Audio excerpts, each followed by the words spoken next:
We gave the big cable companies 10 years under House Bill 129. They promised that they were going to put fiber out in these communities, and they haven't done it. And so we need to be asking all of our candidates for the legislature, are you going to stand up to those cable companies? And are you going to allow local government the options it needs to bring internet to people who need it?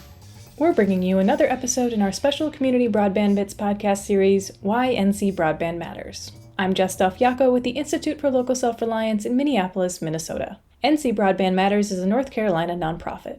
Their mission is to attract, support, and champion the universal availability of affordable, reliable, high-capacity internet access. The group has created the North Carolina chapter of CLIC, the Coalition for Local Internet Choice.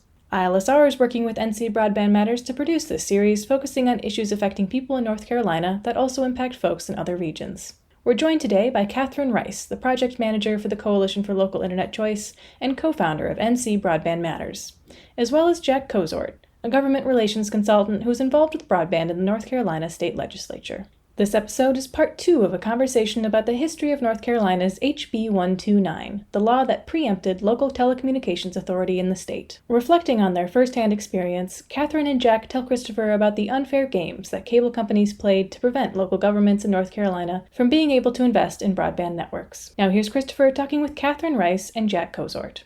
Welcome to another episode of the Community Broadband Bits podcast. This is Christopher Mitchell at the Institute for Local Self-Reliance, and we're going to pick off where we left off with Catherine Rice, who is the project manager for the Coalition for Local Internet Choice and co-founder of North Carolina, or NC Broadband Matters. Welcome back, Catherine. Welcome, Chris. We also have Jack Kozort, a government relations consultant who's worked frequently with the city of Wilson and has a bit of a broadband passion bubbling through his veins. Welcome back, Jack. Thank you, Chris. Good to be here. So we're gonna pick up where we left off a few days ago. We were talking about the history behind how North Carolina came to have such a strict law stopping community solutions from solving broadband problems, and we're going to talk mostly about 2011 and where that has led to through today, the ramifications of the law that was passed in 2011. But Catherine, let me ask you to just set the stage of the election of 2010 that led into this decision that was made then in 2011. Yes, so the last time we spoke, we had taken the story up to about November 2010, when of course, there were elections, and we saw the 100-year reversal of control in the House and the Senate.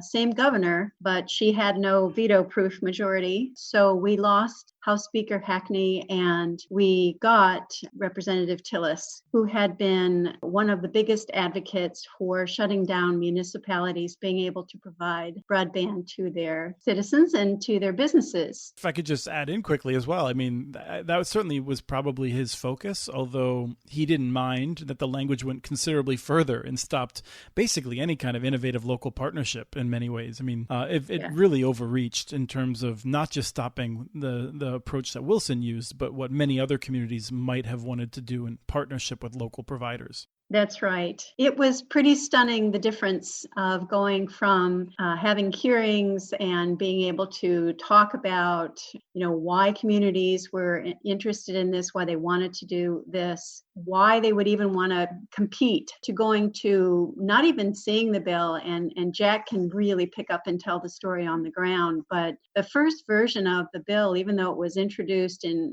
around January of 2011, the Level Playing Field Act, H129, also known as Local Government Competition Act and Act to Create Jobs. The first version we saw was around mid-February, and that was version 17 out of the Senate. So you're saying there was 16 revisions? Yes, before the public saw it, and then it was introduced the next day. It was one of the first bills out. We really couldn't touch it. We couldn't get even close to it. And Jack, representing Wilson, and to your credit, Jack, and to Wilson's credit, really had the battle of its life, because we couldn't get hearings. If we got hearings, we were allowed to speak for 2 minutes, where some somebody was waving a cardboard piece of paper at us. Representative Avila was pretty much doing the work for Tillis. And Jack, as you've said, everybody knew that she was doing the work for Tillis. And the first meeting that I remember going to, where it was going to be, there was so much public outcry again, because we'd gotten used to this every year. She was forced into having a meeting, and she called all the city reps in. She called some of the public reps, the grassroots reps that I represented, and the industry. And Jack, you can talk about this meeting. I'm sure it's as clear as in your mind as mine. What I remember is her saying pretty quickly, well, I really need someone to run this meeting who is an expert, and passing control of the entire meeting to Mark Traven, who was the top lobbyist for Time Warner Cable, who ran the Cable Association out of his law office, and who didn't even need to look at a piece of paper because he had memorized every word of the legislation because he had written it. Jack, do you remember that meeting? I remember it very well. There are so many of those meetings I remember just like it was yesterday. Let me talk a little bit more about the political background coming into all this. During the last half of the first decade of this century, from 2005 to 2010, when we were dealing with this issue in the legislature, when the cable companies were trying to seize an advantage after they had broken free from city regulation, from local regulation, most of the efforts to help them or to oppose them were bipartisan. There were Democrats who worked with the cable companies who didn't believe that cities ought to be doing what Wilson was doing. There were Republicans, though, who thought it was okay for Wilson and local government to do what they were doing. So we were dealing with folks from both sides. I'm sorry. I wanted to note that that reflects on the ground situation. It was a little bit different back then. People, right. Since, I'd say for 15 years, many of us have thought this was an essential service. As more people have come over, people have basically since 2012, it's polled that roughly 70% of Americans support this decision being made locally. And we don't see a big difference between Democrats and Republicans, but there's some on each side. That's the way it was for those 4 or 5 years. And because the courts had ruled it was an essential service. And the people who in the legislature generally were trying to reflect the feelings of their folks back home. So that the Democrats who were usually in support of the cable companies were from the Charlotte area, where they had service. And Time Warner Cable. Yes, that wasn't an issue for them. But the further you got away from those metropolitan areas, the more you had bipartisan support for local government being able to do something. All of that changed in 2011. After Tom Tillis became the speaker, it became a highly partisan caucus issue from the Republican Party. And I think you can tell me if I'm wrong. I think Marilyn Avila, it was her first year, right? She came in 2010, and she came from the John Locke Society or the John Locke Foundation. And, right. And John Locke is forever seared into my head as promoting WiMAX as the best solution for the entire country long after. I mean, there was doubts about it early on, and WiMAX could have gone a different way with different technological decisions, but they didn't know anything about the technology. They simply got money from cable and telephone companies, as best I can tell, and just did whatever they wanted to say, and there was no credibility. I think of them as being a group that has an ideological position and no interest in facts whatsoever. But anyway, she came from there. She brought in this bill, and she decided that was her big thing. Well, it wasn't just her, though. Julia Howard was a co-sponsor. Oh, yeah. And Julia Howard was a longtime veteran of the General Assembly, Republican from Moxville, Davie County. She had been chair of the Finance Committee before. When Harold Brubaker was the speaker, she was one of his top persons. So that she was someone who really carried clout in the legislature. So they were the two principal sponsors of the bill on the House side. And of course, that was the bill that ultimately went all the way through the House and the Senate. But from day one, we knew it was going to be a different playground or a different playing field from what we had dealt with in the past. And of course, I was still representing Wilson and, was looking around trying to find comfort and aid and support in defending what Wilson had done. And by now, Wilson had pretty much completed Greenlight. It was operational. They were killing Time Warner Cable. No, they were providing upload and download speeds that nobody else could match. Better customer service. Time Warner started reducing their rates to try to keep customers from going to Greenlight. And I would keep track of what I was paying as a Time Warner customer in Raleigh and what it would cost me to get the same service in Wilson. And it would have cost me about a third of what I paid in Raleigh to get comparable service. And one of the other key details, I think, is that we now know that Wilson is successful. It's never had a problem paying its debts. It's succeeded in every metric that you can lay in front of it in terms of its business plan. But at that time, as is almost always the case for any telecommunications expenditure, you spend almost all of your money up front before you have customers. And then you spend years chasing customers to get enough of them to be able to break even. And so during this time period, for people who don't understand telecom, it looks like Wilson's failing because it's spent all this money and its revenues are so low. But that's just what happens in the second, third years of the business, sometimes the fourth. And so they were demagogued by, people were saying that they were failures when in fact they would go on to tremendous success. There was nothing wrong with where they were at that time. But Wilson knew that, and they had studied that. And so they had a chart. They knew what they had to make each of those first few years, even though they were lean years, to keep on track, to become first to the point where they were breaking even, and then to the point where they were doing so well that they could accelerate paying off their debt. They were ahead of schedule at every benchmark because they were doing so well and it was so successful. But if you were listening to AT&T and Time Warner, you would have thought it was the biggest failure in the world. And so that's what we were dealing with. I was the sole lobbyist for Wilson. And when you added up the in-house lobbyists that the cable companies had with the industry and then with the contract lobbyists that each of them had hired, at one point during that session, they had 25 lobbyists working for the cable industry to stop Wilson from doing any more and to keep any other local government from being able to have internet service. We actually did an analysis based not on the numbers of what they were paying in-house, but the amount of campaign contributions that they had given. And between the biggest companies like Time Warner Cable, AT&T, CenturyLink, I believe it was on the order of $1.6 million over many years leading up to that. And we then reverse that to say, if you saw competition in more cities like you saw in Wilson, how many cities would have to build a network in order for the cable companies to have been smart in spending that money because of how much they lose in competition? And it wasn't many. If they basically stopped 3 cities, from building a network, then they came out ahead. It was a cheap, expenditure for them to stop competition because competition lowers their revenues so much.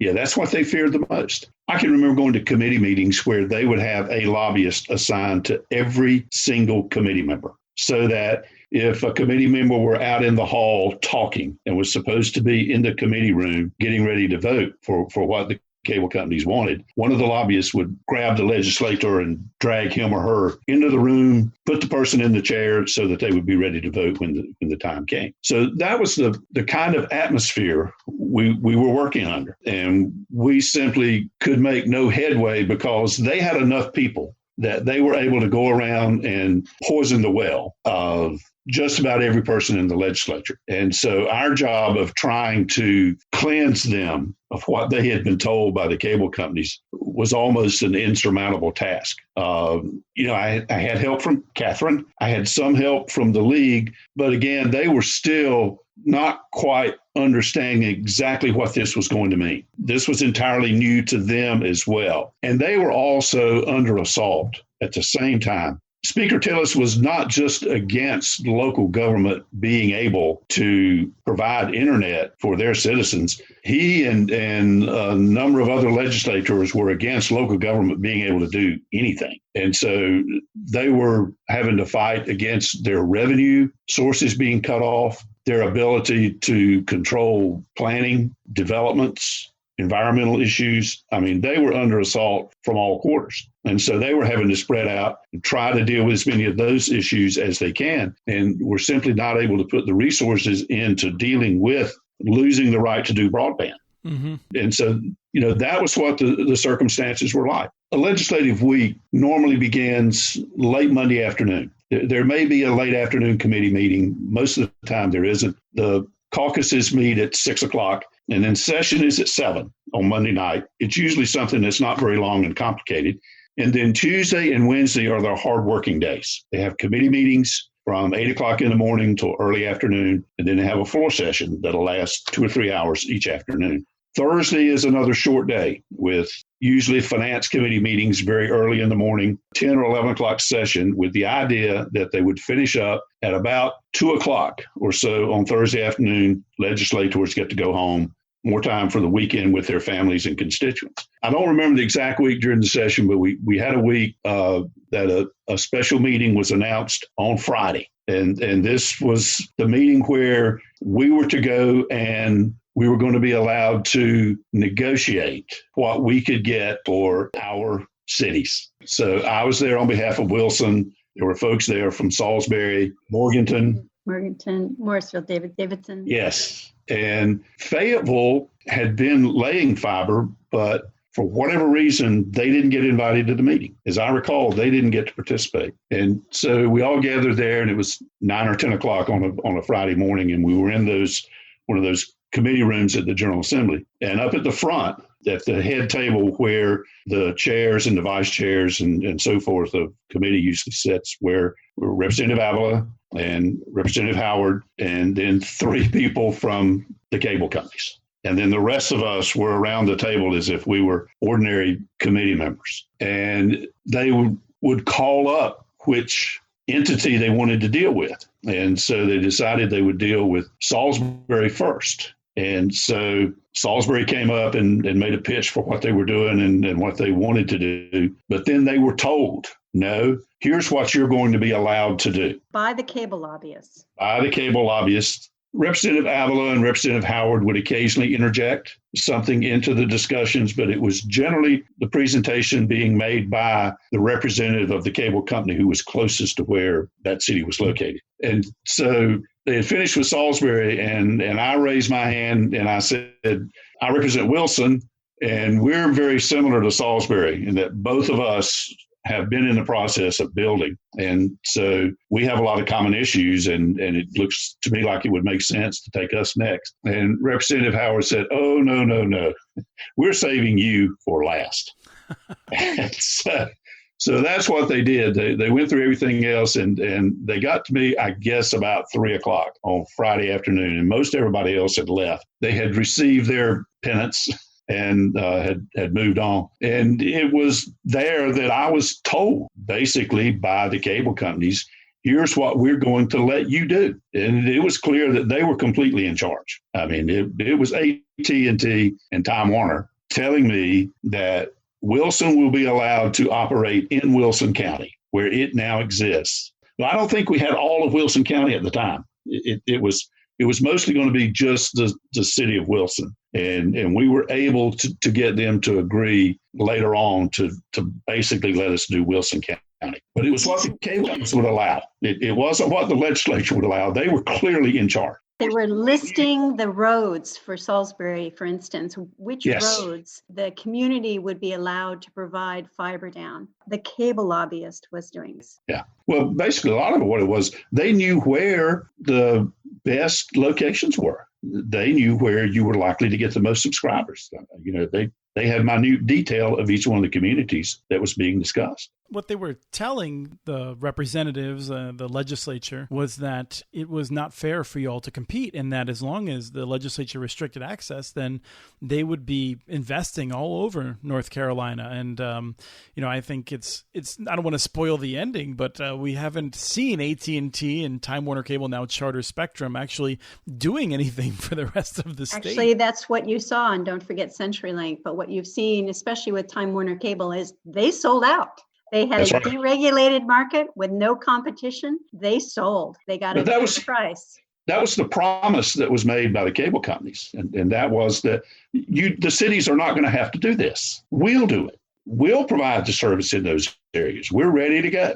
And of course, all we could do was relate to them our experience over the last several years, which had been that anytime we asked them to come into an underserved areas. And in Wilson, a lot of people think, Wilson must be very wealthy. It's a rich community. It used to be the big tobacco community and everything. Well, yeah, There was some of that, but in some respects, Wilson has some very impoverished neighborhoods. And a lot of those places didn't have any cable service at all. There were a lot of neighborhoods in Wilson that had nothing. And part of Wilson's request to Time Warner had been not just to beef up service to Barton College and BB&T and the businesses they were trying to recruit, but put cable into these non-served areas, these poor areas in Wilson. And Time Warner wouldn't do that. And so that was part of what Wilson was wanting to do, was to make sure that, not only could they serve the colleges and the major corporations, but they wanted to serve all their citizens. And that was what they were trying to do. And, that was what the cable company said that they would start doing, that if the legislature would level the playing field so that if a municipality tried to get into it, it would have to overcome all these burdens, which would make it almost impossible for local government to do anything. The cable company said, if you create this network or this system, then we'll show you what we can do. We'll go out and we'll do it. And so that was the premise upon which the bill was sold. And all we do is say they haven't done that in the past. And the context also was that at the time, Time Warner was madly selling off its rural systems and shutting them down, and CenturyLink was not maintaining its plant. And there was huge public outcry about it, but they had so many lobbyists, and the legislators it was like drinking Kool-Aid. Of course, the campaign support didn't hurt either. And I think that's, just watching the story unfold and making the legislators believe that cities were incompetent, that they were just failing left and right, that they abused their employees, that they were reckless with tax dollars, that they had no sense of technology. These were stories that if you repeat them enough and you don't really know what's going on in the local community, you start believing it. And that was what was so troubling. It was hearing those stories and then not having any opportunity really to counter them, not even in hearings. Jack, you'll remember the hearings, but we started a petition, and in a week we had 350 signatures to oppose the legislation. And they gave us 2 minutes to present whatever we wanted to present. You say your name, and you're like, you're maybe 15, 20 seconds into that 2 minutes. Yeah. So we had no time. They were just shutting down the discussion. And they would switch committee meetings around on us. Yes. It had to go through several committees in the House, fewer in the Senate. But in the House, they would schedule a committee meeting. Our bill would be on the agenda, so we would all show up. And a lot of times, seeing us there, they would decide not to take the bill up. And they would reschedule the committee meeting for some time later in the day. Sometimes we would get 30 minutes notice that the committee was going to meet and take up our bill. And remember, Salisbury's a 3-hour drive. That's right. And Wilson is an hour. And so, sometimes it was just impossible to get our people there. We couldn't get the newspapers to cover it because Time Warner Cable got so much advertising that we started bringing our own cameras. In fact, that's right. Wilson had their cameras in the room because that was the only way that we could get a conversation going even. And you got to remember, this is 2011, and we have just started to come out of the worst recession, since the 1930s. 2008, 2009 were terrible years. And there were some cities who were struggling financially, but it was not necessarily of their own doing. And then the other issue you had, especially in eastern North Carolina in cities, were the electric cities in eastern North Carolina had gone together to be equity owners in proposed nuclear power plants by Duke Energy. And that had been an absolute failure. And they were saddled with enormous debt. And that was used in a lot of instances by legislators to argue that cities don't know what they're doing. Look at how they've gotten themselves into such terrific debt here over providing electricity. If you let them provide cable, internet, it's going to be even worse. And so we had all those arguments to try to deal with, to try to respond. And again, what's stunning about that is that the cable companies were the competition. So why are they complaining that their competition are failures? Well, I think it's worth noting that this is an issue that it's complicated enough that people can just say these things, right? I mean, it drove me nuts that what I would see in the newspapers that did cover it from time to time, as I would be in contact with reporters trying to get them to write about it, is I would tell them, look, This is called the Level Playing Field Bill. And then it lists a whole bunch of ways in which cities are disadvantaged relative to their rivals. So it's not a level playing field. And the reporter would then write a story in which they would say, this is called the Level Playing Field Bill. And the lobbyists for Time Warner Cable say that this will make it a level playing field. And I'm like, but you know it won't. Like, I just explained it to you. You know, they're what billion-dollar companies. They're billion-dollar companies. These towns, we're tiny towns. Wilson has 50,000 people. I mean, yeah. It was grants. Time Warner Cable has like 50,000 employees, or I mean, they used to back in, there was like, 35, 40,000 employees. The grant showing that poster where they had the little dot, and that was the dot, yeah. Wilson's community, and then This they had Wilson. Time Warner, and it took up the entire poster. Wilson borrowed around $38 million to build Greenlight. And that's a bargain because they already had so much infrastructure in place, being an electric city. But that was also about the same amount as the CEO at Time Warner was making a year. Right, you mentioned that in the last episode. So that's what we were dealing with. And so obviously they could pay as many lobbyists, as much as they wanted to, as many campaign contributions as they possibly could. I want to just note, I mean, I feel like we should probably try to get through HB 129 so we can get on to the impacts after that. But I'll just note quickly, HB 129, the way it was enacted, it was much like it was proposed. There's a number of different seemingly innocuous provisions that require cities to do certain things if they're going to build a network. One of the ones that's the most pernicious is this idea of these phantom costs that a city would have to incorporate that are reflective of what a private company would pay. Now, there's no mechanism for that because what Time Warner would pay is different from what AT&T would pay, is different from what a local wireless ISP would pay. And so from people who understand how the legal system works, no city is going to move forward with this because they're inviting years of litigation if they were attempting to do this while it was sorted out what that meant. And so effectively, you have these requirements, and then you have people like Marilyn Avila, Representative Avila, saying, well, if cities just comply with this, they can build a network.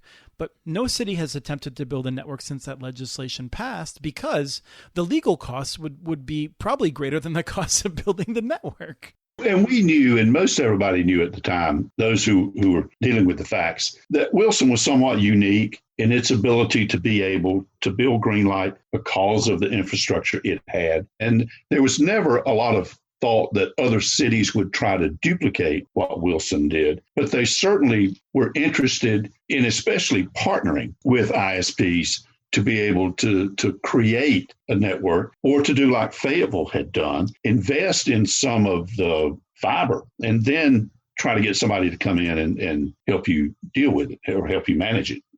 Have a private company come in. But finishing up on House Bill 129, it was a long, arduous process getting through the House, trying to get, a few crumbs to help out, which we were able to do to preserve Wilson's ability to at least keep going. Of course, most businesses can't survive without growing. And it's just, if you're going to be static, it's going to be difficult to survive. And that's where Wilson was left. It was going to be very difficult for them to expand, to do very much. But we basically got the best deal we could get.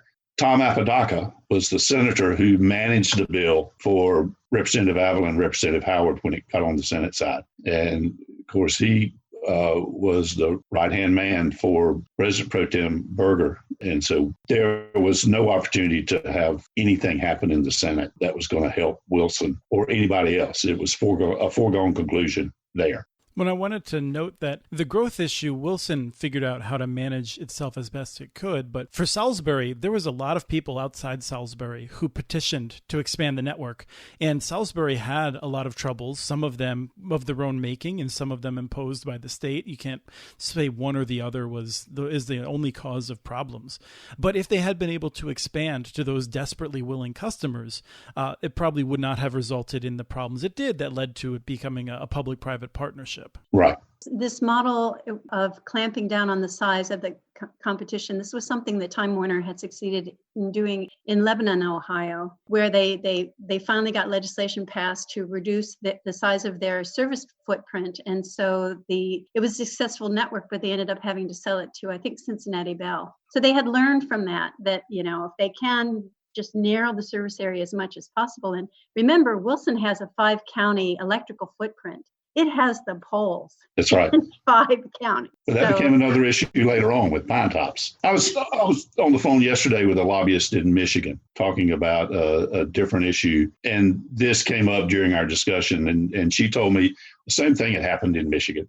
So one of the things I really wanted to make sure that we hit on is that, throughout this, actual private sector companies that aren't in the cable industry are opposing the bill, both from outside the state and within the state. BB&T, of course, is coming out there on their own dime to say, don't do this. This is bad for our communities. When the bill passes the House and the Senate, Red Hat, a major company that's expanding in the Triangle area, writes an impassioned letter to Governor Perdue asking her to veto it. And she hems and haws and ultimately caves because she doesn't want to use some of her political capital, which I think she resigned shortly thereafter anyway. No, she did not have a veto-proof majority. She didn't have the votes, even if she... Yeah, they would override her veto. Well, I feel like that would have been preferable to the governor signing it. It would have been a sign of who's responsible. So she actually didn't sign it. That was the way she protested. Right. She didn't sign it, and then it becomes law. I don't have a lot of sympathy for that. It's like this little thing. It's like, have the courage of your convictions. And I felt like one of the things that she was doing was she was bailing out Democrats from having to take a hard vote on the override. And I don't have a lot of sympathy for that. But that's why I'm in this seat. Jack, you're in a different seat, and Catherine's in a different seat. So we can all respect that. So what we saw was a bill that was introduced, I think it was February 16th, became law by May 21st. So you can see that even though it seemed like a very long time, it was not a very long time. It was basically bulldozed through. Well, it was long because for me, it was almost every day. Every day. Yeah. Well, I know. I think one of the reasons that, Chris, that we wanted to do the podcast is just for people who weren't around then, for students who are studying broadband policy to understand what happens when you don't have good government. How do things happen? What do they put the public through? And what does it mean when you have a lack of transparency? When you literally have a billion-dollar company listing the streets that a community that just wants internet choice will be able to provide to. And where we are now, 15 years later, when we now have a pandemic and we're discovering, oh my gosh, there are all these people who don't have broadband. Right. And let me just note, some of the press in North Carolina has been very good at covering some of this. There's people that are 3 miles from Chapel Hill downtown. We're not talking about people that are out on the Outer Banks. We're talking about Chatham County. People. Yeah, Chatham County, Orange County. There's a bunch of people that you would assume you'd think that a lot of these people would have decent access, but they haven't, because who decides? The cable and telephone companies themselves have the ultimate power in North Carolina. There is not good reporting on where they serve, and so there's been no way to check them. They've had total reign to do whatever they want to do. The numbers are actually really interesting because it's pretty much impossible to get accurate numbers, but even trying to filter through the numbers you get, the Department of Instruction was saying they have about 300,000 students who don't have access to internet at home, so they can't do their homework right now during the pandemic. And this is the repercussion. This is the repercussion of being purchased basically by an industry 15 years ago. Well, this is what you see now. With the pandemic, you can see how much internet would make a difference for students who can't go to school, for especially the elderly who shouldn't be going to a hospital or a doctor, but if they had internet, they would have a way to communicate and get medical services. And for small businesses, especially home businesses, who need to have enough bandwidth to be able to run a business, to put products out online and make money. And in some places, they just simply can't do that. So we're getting some coverage now about the problems. But from 2011 until just a couple of years ago, it was almost impossible to get the media to understand what we were talking about. And, I spent a lot of time trying to get the local TV stations to get it, to understand why something needs to be done. And they were all slow to come around, to really catch on to it.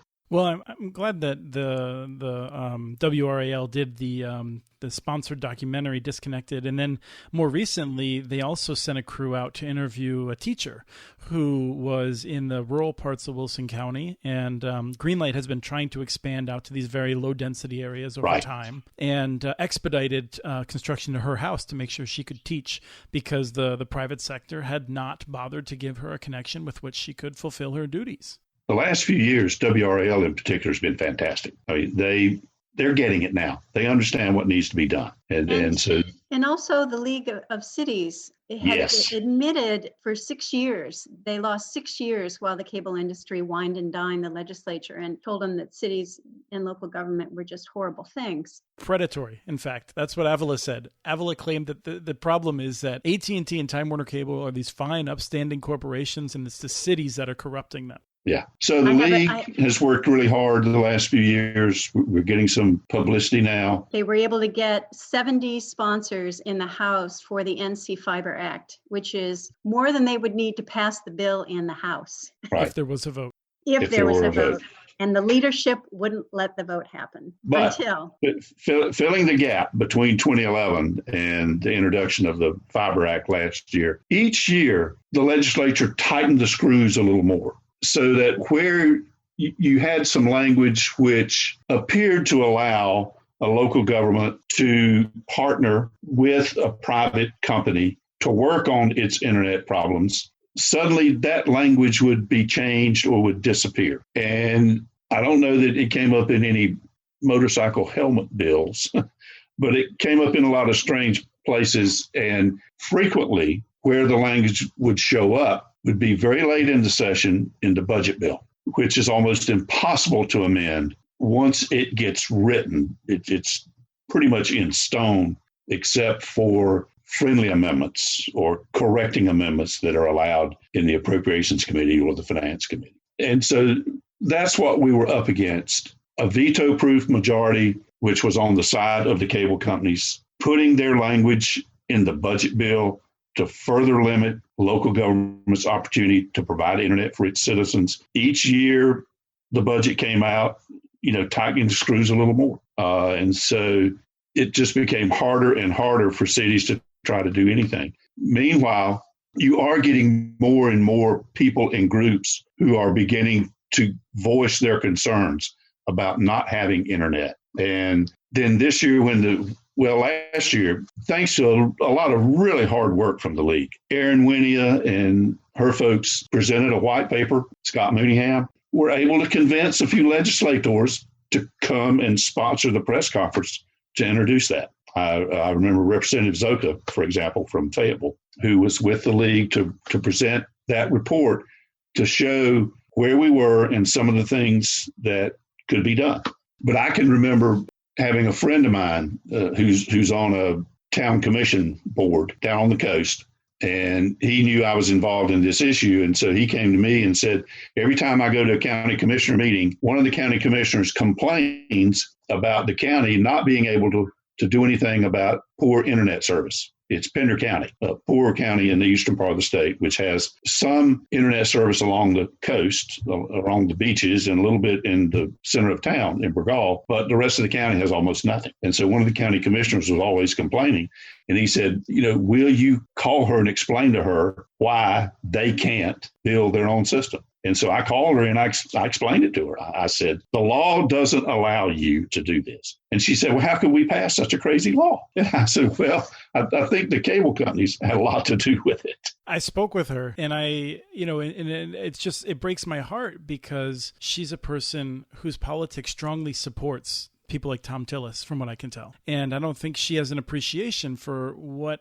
people like him have done to the state. And I can appreciate that her and I may not agree on a lot of issues, although there's many we might agree on if she had a better sense of how some of these people are putting corporate interests ahead of the state. Yeah.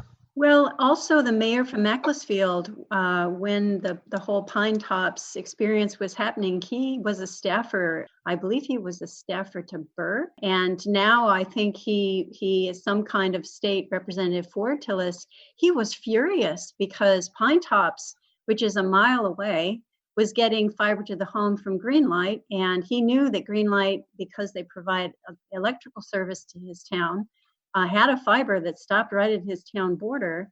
And he was furious that he couldn't get Greenlight service. And he went back and talked to the North Carolina senators. And so this is the thing, locally, this is not a partisan issue. It just is not. It's an infrastructure issue. And that's what we have to push up, is like, what is it going to take for the leadership to finally say this is infrastructure now? And it's critical infrastructure, as we're seeing during the pandemic. This was something I wanted to make sure we got up, and I forgot. Jack, you were there, I think. There was a person who confronted Representative Tillis because it was a Republican who was very frustrated. His district had been harmed and wasn't grandfathered out, and Tillis tore him apart in ways that were shocking to some. I think that was Fayetteville, but I'm trying to remember now. It was the senator from the Finance Committee, Jack. Remember, Tillis said, I have a business relationship with Time Warner. Right. He was a dentist. Yeah. And he spoke up before the Senate, and then he resigned from the Finance Committee. So do you remember that story? Can you tell us that? We need more of the detail on that story, because he was angry. I think he was a dentist, and his community wasn't able to have decent internet, and he could see it was impacting the businesses in his community. And so he, on his own, introduced a bill that would allow municipalities to provide broadband service. And Tillis was furious when he found out, and apparently walked in his office. Slammed the door shut is what the article said. Slammed the door shut, said, "What are you doing here?" And he's like, "I'm doing what needs to be done." And Tillis said to him, "Well, I have a business relationship with these companies, and I'm not going to let you get that bill out of committee. I'm not even going to let you introduce it." And there was a lot of bad words between the two of them, and I think it led to Brawley actually reading his letter to the entire body on the floor and then resigning. Yeah, it's a mess. I mean, there was, we even scratched the surface of the corruption that was around that bill in 2011. I mean, there's so much more. Here's the deal, though. Right now, Senator Tillis, who I actually was shocked to learn right after H-129 became law that he was going to run to be a senator back in 2011, he has now become good friends with Elon Musk, and now is telling everyone that satellite service is going to be the end all, and it's going to solve everybody's broadband problems. And that breaks my heart, because, I love Elon Musk. I think he's a genius, but we're in bad economic times now, and he can't possibly focus his technology on but at best, a few rural areas. I mean, he's focusing on the world, right? So, and it's going to be expensive. The challenge with Starlink is that if you're a stockbroker living in Eastern North Carolina, you will do well with that service. If you're trying to connect every last home of Eastern North Carolina, that technology is not even designed to be able to do that. So, it's great for people who will be able to be the first in line, but this is not a solution for North Carolina. What it is an opportunity for people who have refused to allow communities to solve this problem locally. It gives them a few more years where they say, no, wait, really, the magic solution is here. We've been waiting 25 years, but the magic solution has arrived. Just wait another 2 years. So the guy who basically is responsible for leaving rural areas as broadband deserts is now filled with more empty promises for their future. Well, and I understand that what Musk was relying on was that there was going to be federal funding to help with all this as well. Wasn't that a part of his plan? He's trying to get into the next auction from the FCC. I think he is still going to be launching this without that. It might change his plans, but a lot of that's in flux. I mean, but I don't want to spend more time on this because, Catherine probably remembers 20 years ago, we were talking about broadband over power lines, and that was presented as, we don't need government policy. Broadband over power lines is going to solve this. And then it was WiMAX, which the John Locke Foundation still loves. There's no end to people throwing false solutions out. I understand that there are those in North Carolina who think that Musk's proposal to use satellites to provide broadband is going to be the solution. But from what we know, that doesn't appear to be something that's coming up in the horizon. And so those who are dropping their support of the North Carolina Fiber Act, thinking that that's going to be a solution, need to rethink where they are. Yeah, I think so. Or at the very least, hold responsible the people who hold up these false promises. Absolutely. And this is something that I think we can leave out. And we didn't talk about Pine Tops as much as we might have, although, Jack, this podcast has talked with people from there. Suzanne Coker. Okay. Yeah, she's been terrific. And you know how it came up, why Wilson went into Pine Tops, and then the federal courts made us get out. Yeah, I lost a few weekends of my life dealing with writing amicus briefs and things like that, responding to federal comments. But I did want to note this thing that I think is worth ending on, which is that, again, I think some Democrats and a lot of Republicans have come in for negative words in this discussion. But fundamentally, the answer is not to vote for the different party necessarily.